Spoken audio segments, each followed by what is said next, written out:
Assalamualaikum warahmatullahi wabarakatuh. Perkenalkan, saya Maria Desriana Andes, NIM 2202020030, Prodi Manajemen, Fakultas Ekonomi dan Bisnis semester 4. Pada kesempatan ini saya akan menjelaskan materi bab 10, yaitu efisiensi pasar.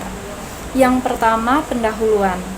Efisiensi pasar adalah konsep yang sangat relevan dalam teori keuangan. Secara umum, efisiensi pasar dapat dibagi menjadi 3 bagian.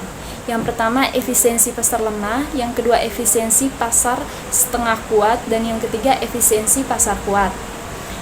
Anomali pasar adalah ketidakkonsistenan atau penyimpangan terhadap hipotesis teori efisiensi pasar. Yang berikutnya, pengertian efisiensi pasar. Efisiensi pasar adalah kondisi di mana harga suatu aset mencerminkan secara adil dan akurat semua informasi yang tersedia tentang aset tersebut. Dalam pasar yang efisien, tidak ada peluang arbitrase yang dapat dimanfaatkan untuk menghasilkan keuntungan yang konsisten dengan memanfaatkan informasi yang tersedia secara publik. Ini mengacu pada keadaan di mana harga mencerminkan nilai sebenarnya dari aset dan tidak ada kesempatan untuk mendapatkan keuntungan ekstra dengan mudah. Ada 3 derajat efisiensi pasar. Yang pertama, bentuk lemah. Pergerakan harga masa lalu tidak berguna untuk memprediksi harga di masa depan. Jika semua informasi relevan yang tersedia dimasukkan ke dalam harga saat ini, maka informasi apapun yang relevan yang dapat diperoleh dari harga masa lalu sudah dimasukkan ke dalam harga saat ini. Oleh karena itu, perubahan harga di masa mendatang hanya dapat disebabkan oleh tersedianya informasi baru. Yang kedua, bentuk semi kuat. Bentuk ini saham menyesuaikan dengan cepat menyerap informasi publik baru, sehingga investor tidak bisa mendapat keuntungan lebih dan di atas pasar dengan perdagangan pada informasi baru.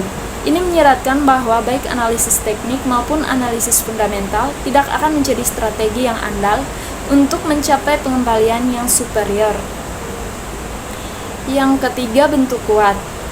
Pasar dikatakan menjadi pasar efisien berbentuk kuat ketika informasi yang ada tidak dimanipulasi oleh individu atau institusi perusahaan. Harga yang ada mencerminkan secara penuh informasi pada perusahaan. Yang berikutnya, karakteristik dan syarat pasar yang efisien. Pasar yang efisien memiliki beberapa karakteristik dan syarat yang memengaruhi fungsinya. Yang pertama, banyak penjual dan pembeli. Artinya, pasar yang efisien memiliki banyak pelaku, baik penjual maupun pembeli. Kehadiran banyak peserta memastikan adanya persaingan yang sehat dan harga yang mencerminkan kondisi pasar. Yang kedua, produk homogen. Produk yang diperdagangkan di pasar efisien bersifat homogen atau seragam. Artinya, tidak ada perbedaan signifikan antara produk-produk yang ditawarkan oleh berbagai penjual. Yang ketiga, informasi sempurna. Pasar efisien memerlukan informasi yang lengkap dan mudah diakses oleh semua peserta. Yang keempat, biaya peralihan minimal. Biaya untuk beralih dari satu produk ke produk lainnya harus rendah.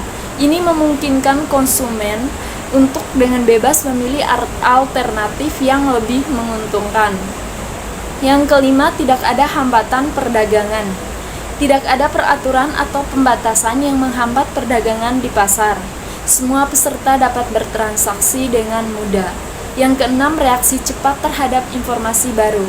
Para investor atau pelaku pasar harus bereaksi cepat dan akurat terhadap informasi yang baru masuk. Ini memastikan bahwa harga pasar mencerminkan perubahan kondisi secara real time.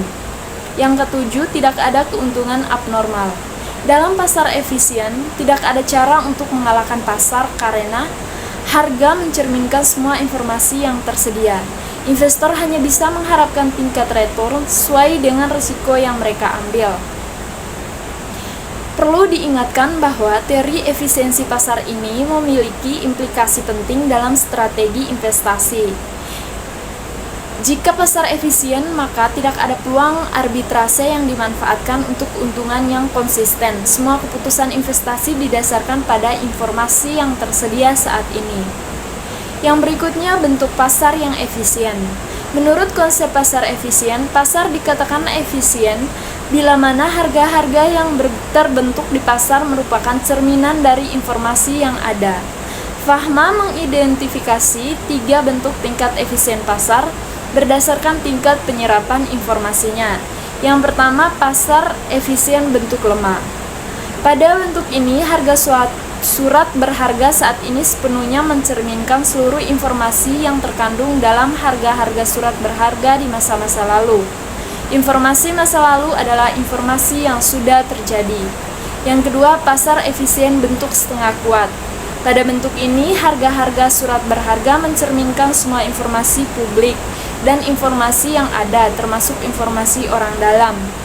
Dalam bentuk ini, informasi yang bentuk harga di pasar masih didominasi oleh informasi historis dan informasi publik. Yang ketiga, pasar efisien bentuk kuat. Pada bentuk ini, harga-harga sekuritas secara penuh mencerminkan semua informasi yang tersedia, termasuk informasi yang privat. Jika pasar modal efisien dalam bentuk ini, maka tidak ada individual atau grup dari investor yang dapat memperoleh abnormal return. Meskipun teori efisiensi pasar telah menjadi acuan kajian yang mendapat perhatian luas, terdapat anomali yang memetakan konsep efisiensi pasar. Beberapa anomali yang dikenal meliputi anomali perusahaan, anomali musiman, anomali peristiwa, dan anomali akuntansi. Yang berikutnya, anomali pasar dan dampak efisiensi pasar terhadap pelaporan keuangan. Anomali pasar merujuk pada kejadian atau peristiwa yang dapat memengaruhi return abnormal atau keuntungan bagi investor.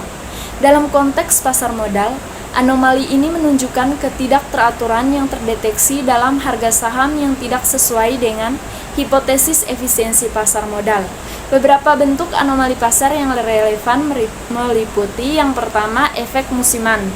Terdapat anomali yang terjadi pada hari-hari tertentu dalam setahun. Misalnya, efek hari Senin, efek hari Minggu keempat, dan efek Rogalski. Yang kedua, kualitas pelaporan keuangan dan efisiensi investasi. Kualitas pelaporan keuangan yang lebih tinggi dapat memengaruhi efisiensi investasi. Yang ketiga, efisiensi pasar dan return saham. Efisiensi pasar mengacu pada harga saham yang mencerminkan semua informasi yang tersedia. Namun anomali pasar menunjukkan bahwa investor kadang-kadang dapat memperoleh keuntungan di atas rata-rata dengan memprediksi tingkat pengembalian saham. Ini bertentangan dengan hipotesis pasar efisien. Dalam konteks pelaporan keuangan, anomali pasar dapat mengaruhi bagaimana informasi keuangan disampaikan dan diterima oleh pasar. Oleh karena itu, penting bagi perusahaan untuk memahami dan mengelola dampak anomali ini dalam proses pelaporan keuangan mereka. Yang berikutnya, rangkuman materi. Efisiensi pasar adalah kondisi di mana harga suatu aset mencerminkan secara adil dan akurat semua informasi yang tersedia tentang aset tertentu. Menurut konsep pasar efisien, pasar dikatakan efisien bila mana harga-harga yang terbentuk di pasar merupakan cerminan dari informasi yang ada.